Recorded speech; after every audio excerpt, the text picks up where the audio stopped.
We're talking about the strategies that you used in for making this record and that you've used in the past. I've got a question that came in by text from who is this? From Missy Tassels. Currently baking biscuits. Sounds exciting. Yeah, no, nice, isn't it? Baking biscuits. Baking biscuits with my son Baxter in Crooks, Sheffield. Hi Jarvis, I'd love to know more about Brian Eno's oblique strategy cards and how they came about. I wrote a dissertation on Richard Linklater's film Slacker a few years ago in which the cards feature, and my husband bought me a set shortly after I finished writing it. I love using the cards from time to time to get a different perspective on things and would love to know more about their inception. So, over to you. Okay. Well, I had a friend, a painter friend, for many, many years called Peter Schmidt. He's dead now. But we worked together a lot and we compared and shared ideas a lot.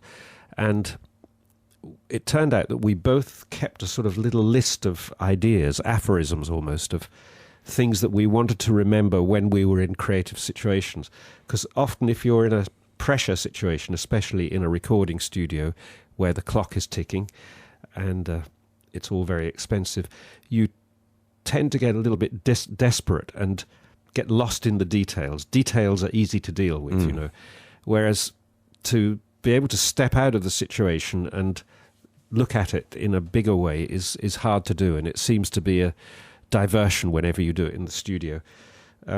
So I would just go into the studio with a list of ideas that I want to remember. The first of them on the list was "Honor thy error as a hidden intention." This had really come from coming back from the studio with a rough mix, which was done at the end of the day when everyone was a bit tired and they're just slinging it down, and finding that I liked some of the things that we all thought were wrong with the rough mix. Like that vocal comes in far too loud. And I'd listen, I'd think, I like the way that vocal comes in far too loud. Yeah. So I started to become alert to the idea that the things that you would tend to dismiss as mistakes, perhaps you should take a little bit more seriously. They just weren't what you'd intended, but that didn't make them wrong. It's kind of one of the classics of bands being in studio, isn't it? They spend, like, I don't know, thousands of pounds, and then they say, "Oh, that demo that we did, can't we just use that?" Yeah, and they're often right, actually.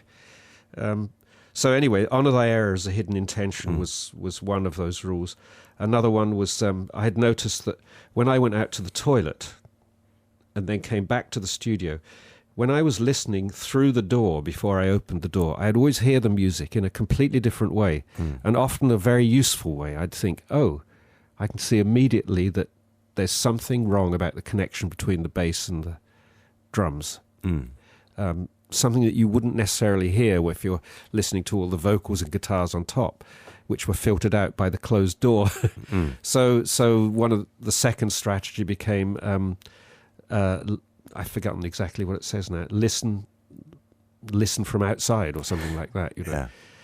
But it turned out that Peter, my friend, had been making a similar list in relation to painting. He had a whole lot that related to being a visual artist. And what was interesting was that a lot of the ones that I had designed for sonic situations worked for visual situations and vice versa.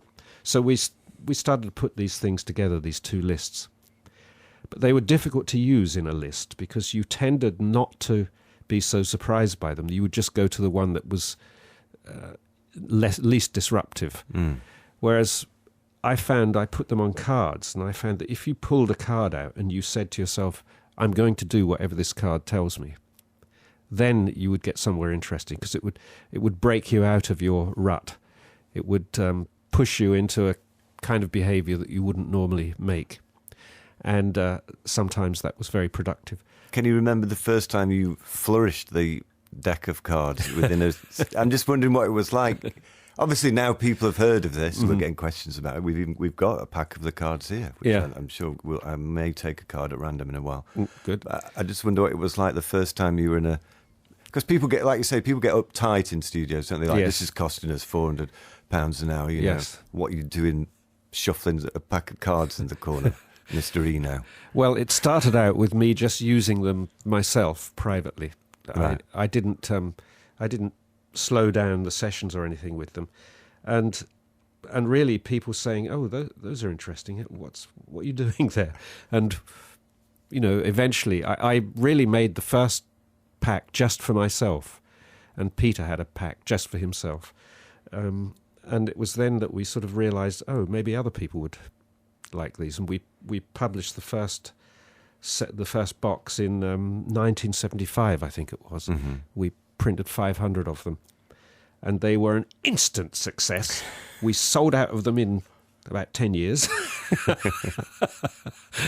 But since then, they've kind of caught on a bit. Well, yeah, you can get it as an app for a well-known telephone that features a fruit on it, can't you? I believe. Orange.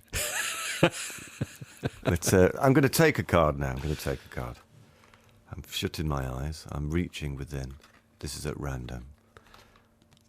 Look at the order in which you do things. Oh, that's a very useful card. It is. That was actually one of the earlier cards as well, because again, you tend to get there's a routine in recording studios which is absolutely arbitrary. There's no reason why it should be this way, which is, let's do the bass and drums first, then we'll put the other things on.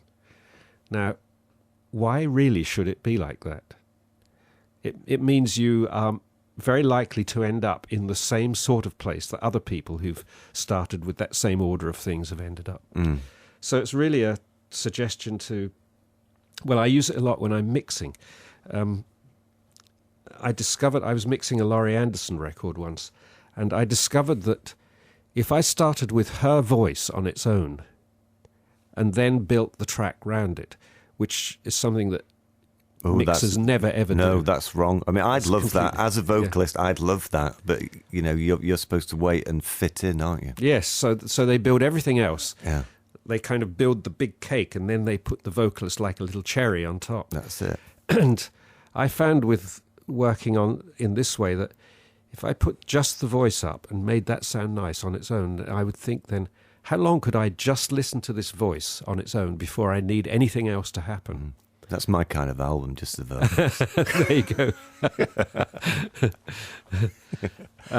But that's an example of changing the order in which you do things, just saying, why should it be this particular recipe? Why should we all do that way? It seems to me that that's the main thing behind most of your strategies, is to stop people being on autopilot, really. Yes. Just taking the soft option or the easy option and not really thinking about what they're doing. Yes. And I mean, if you are excited by going somewhere new, somewhere you haven't been before, then a very good way to get there is to start out in a different place, rather than always start out in the same way with the same procedures. So it's just, you were an art student as well, so it's kind of art school stuff turned into a lifestyle, really.